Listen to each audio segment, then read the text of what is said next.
Les enfers. Ce lieu est redouté par les hommes et par les dieux. Personne n'a envie d'y séjourner.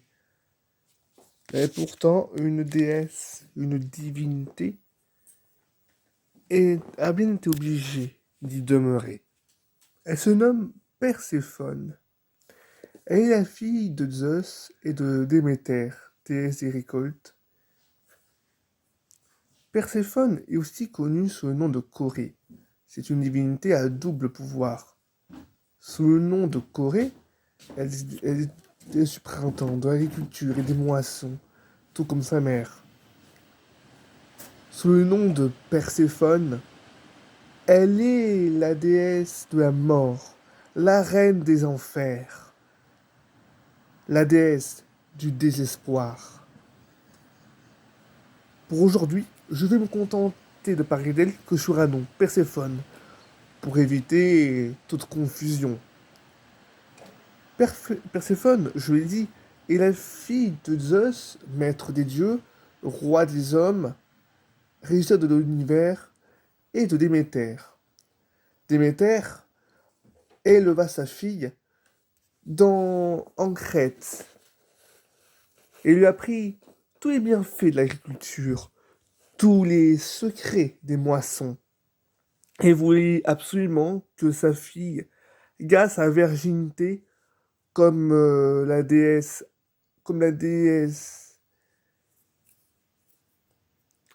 Athéna et Hestia. Un jour, alors que Déméter cueillait des fleurs avec ses amis, les divinités de l'océan, elle se la terre s'ouvre un jour et qu'elle est en train de cueillir des fleurs avec ses amis. Tout à coup, l'une d'elles, approchant que le soir était venu, nous ferions nous rentrer, dit-elle. Le soir arrive. Oui, oui, dit Perséphone, je veux juste cueillir ce narcisse. Perséphone se pencha, cueillit la fleur. À cet instant, un trou s'ouvrit sous terre et emporta la jeune Perséphone. Que s'est-il passé? Est-ce un glissement de terrain? Un tremblement de terre? Est-ce que Perséphone oh, serait victime d'un glissement de terrain? Non. C'est Hadès. Oui, le maître des enfers. Pourquoi? Je vais vous le dire. Comme je vous l'ai dit, les enfers sont redoutés. Mais ce lieu est répugnant de tous les dieux. Le dieu des enfers lui-même, le puissant Hadès, éprouve parfois le besoin de sortir de son royaume pour respirer un peu, pour faire une coupure avec le monde souterrain. Et c'est précisément ce qui est arrivé. Alors que Perséphone cueillit des fleurs, Hadès, profitant, s'octroyant un moment de pause, la vit et décida et en tomba amoureux. Il décida de l'enlever. Tiré par Hadès, portait son casque, la tunique, qui le rend invisible à l'œil nu. Il enlève donc Perséphone et l'amène dans les enfers. Perséphone est terrifiée quand elle voit ce monde sans lumière, loin de la nature qu'elle aimait tant et rempli d'ombres perdant leur corps. Elle n'en peut plus. Cet après-midi-là, Déméter, la déesse des récoltes, est inquiétée de ne pas voir sa fille,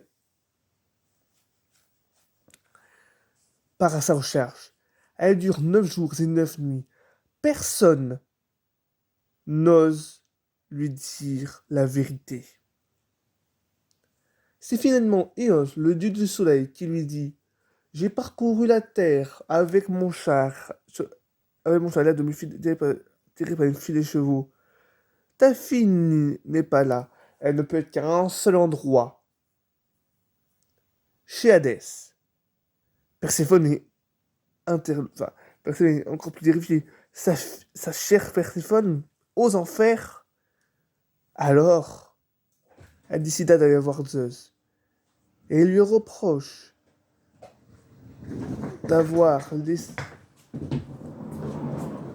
et lui reproche d'avoir laissé Hadès enlever Perséphone. Et il lui dit que tant que celle-ci ne soit pas rendue, elle ne remplirait plus ses fonctions de déesse des récoltes.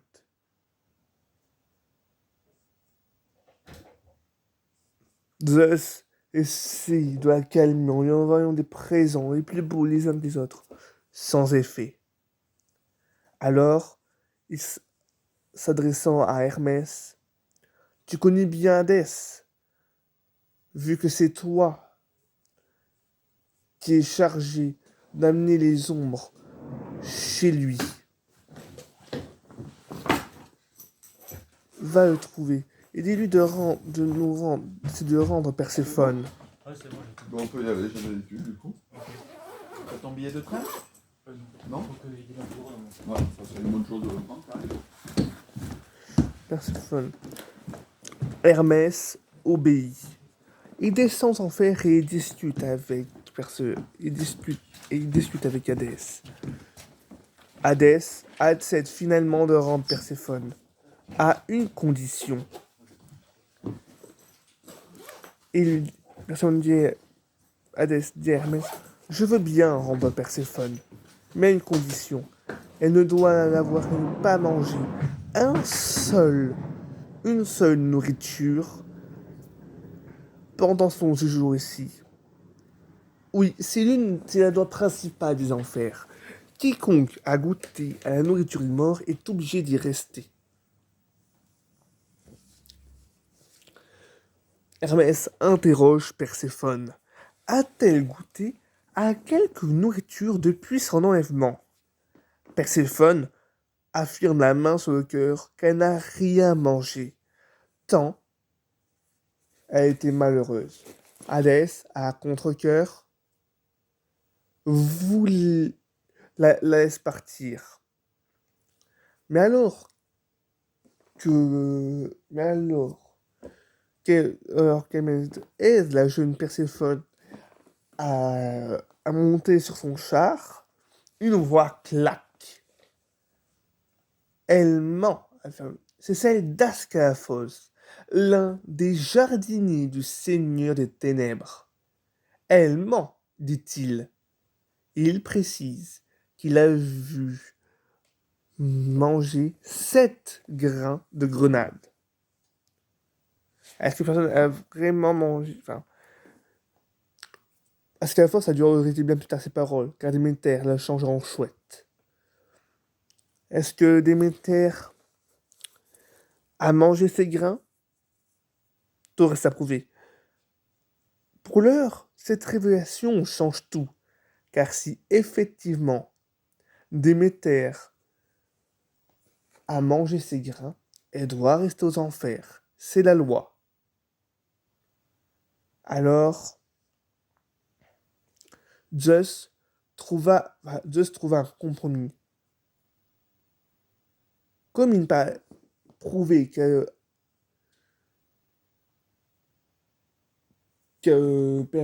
Perséphone ait mangé ses grains, elle demeure, comme elle mangeait ses grains, elle doit rester aux enfers, c'est la loi. Elle passera une partie de l'année aux enfers avec Hadès et une autre partie sur Olympe avec sa mère. Et c'est ainsi que sont nées les saisons. L'automne et l'hiver sont les saisons pendant lesquelles Perséphone demeure aux enfers avec son cher Hadès. Et l'été et le printemps, là où la nature renaît, où les arbres retrouvent leurs feuilles, où les fleurs éclosent comme des boutons d'or, et le signe que Perséphone est revenue de son séjour souterrain. Et c'est ainsi que sont nées les saisons, sont nés le printemps et l'hiver. Tout ça à cause d'un amour violent et fougueux.